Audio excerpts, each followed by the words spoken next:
Ang parcel! Dumating na! Hello YouTube people! Ito na po ang inyong maglingkod si Ethan Craftsman.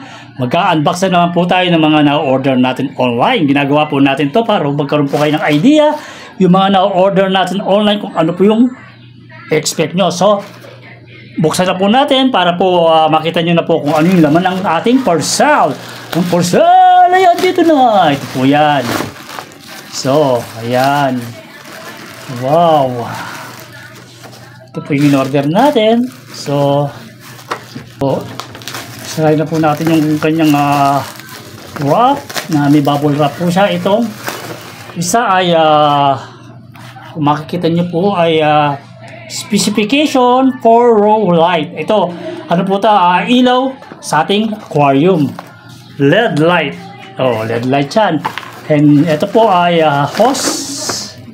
Hose naman to. Dalawang pair of hose para po naman sa ating aquarium submersible. Tapos ito naman po yung ano, yung order natin para sa ating aquarium. Yan po, silent bottom pump. Yan pump po yan, technical parameter. Yan po yung model niya. Ang power po na kinulang na po natin yung 25 watts. Dahil maliit lang po yung ating ano, yung ating aquarium. Ito po yun, dry burning prevention low noise. So ganda po, 25 watts. Maximum niya ay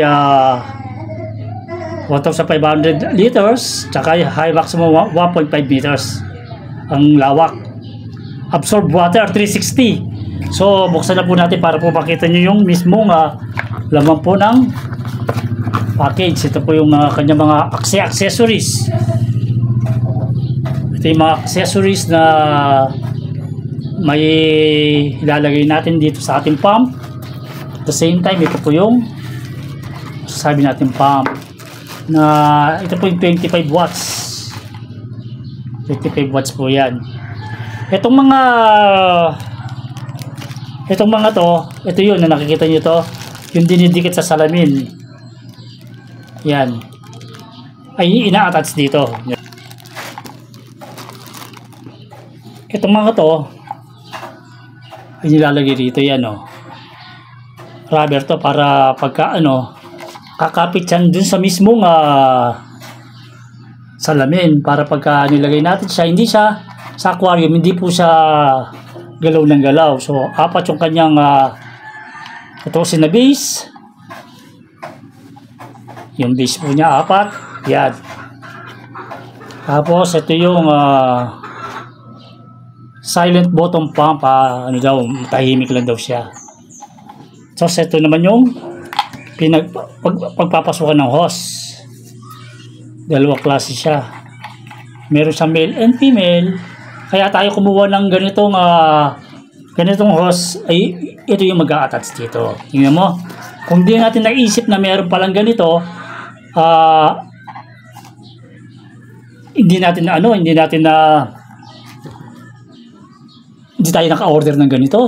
Buti na lang naisip ko na umorder ng ganito. So, yung tatry natin na i-plug to kung ano natin yung kanyang motor. Yung napakatahimik pala siya. Napakatahimik lang siya. Okay siya. Na ito ginagamit to nakalubog sa mismong aquarium. Nakalubog yan kaya malalaman natin kung ito ba'y gumagana. Ngayon, gagawin natin, i-actual natin sa tatarin natin mga brothers and sisters. Titignan natin, ayun ayan siya. Ito yung kanyang product. Tatarin ngayon natin na ilulubog natin ngayon sa water. Yan, makikita niyo yan. Yan. Ngayon, ipa-plug in natin.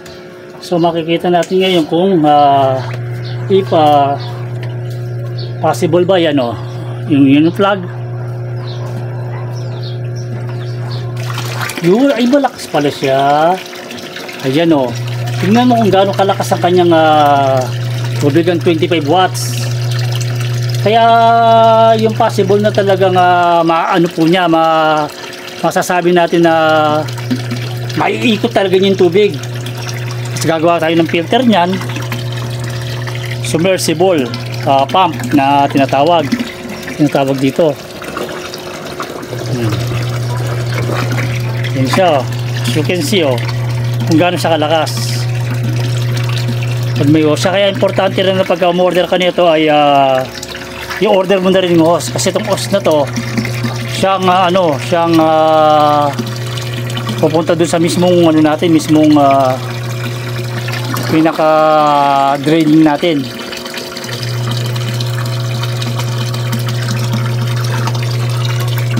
Kaya ibig sabihin okay yung na order natin na pump.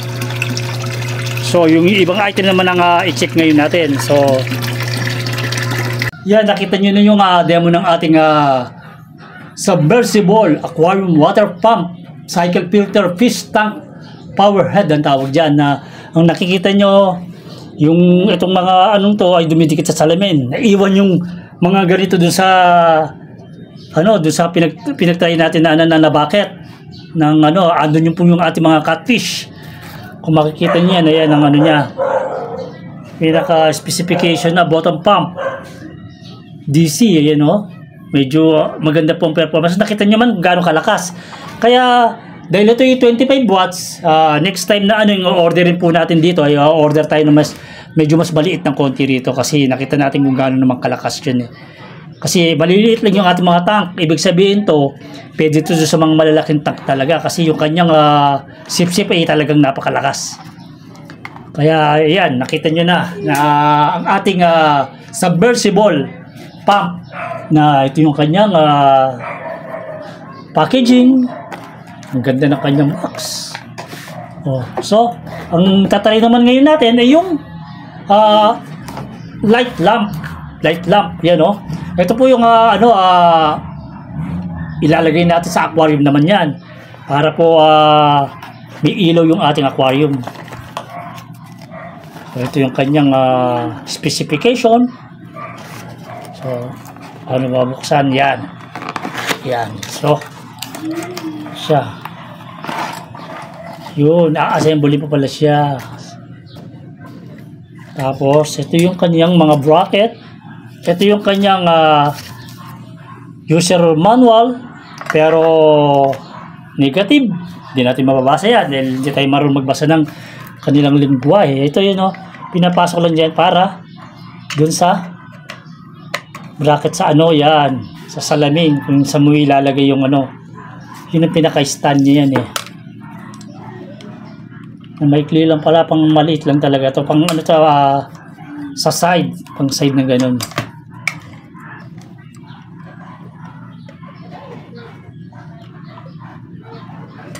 Yan, ganyan lang pala siya. So, ngayon itatry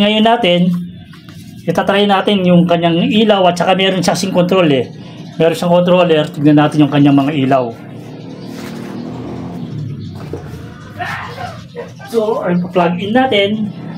Yan, no cut tayo. Yung mga ginagawa po natin na unboxing dito at saka unboxing review ay no cut, para maganda yung registro. Yun, naku, napakalinaw niya.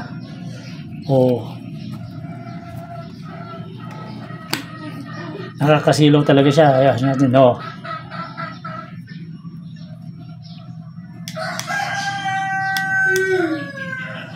yan, ganyan siya. On and off. Yan. Kaya itong bracket na to, dapat pala pag nilagay mo to ay nakaganyan, pabaliktad. So yan, baliktad. Napakaganda na, sigurado may ilawan ng ating aquarium yan. Makikita na natin yung mga ganda ng ating mga fish doon. So kung nakikita nyo ngayon, let's try naman natin na makita doon sa aquarium. Nakikita nyo ang ating aquarium. Inilagay na po natin yung off natin. Off, on. Oh, kaya kahit na masasabi natin na gabi, may enjoy natin ng kumbaga fish viewing, kumbaga sa ating mga aquarium na napakalino pala talaga niya, ang ganda. Off, on.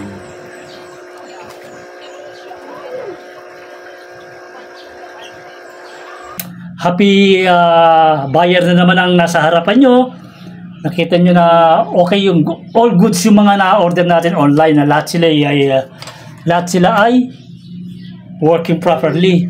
Yung ating submersible at ang ating aquarium light ay okay.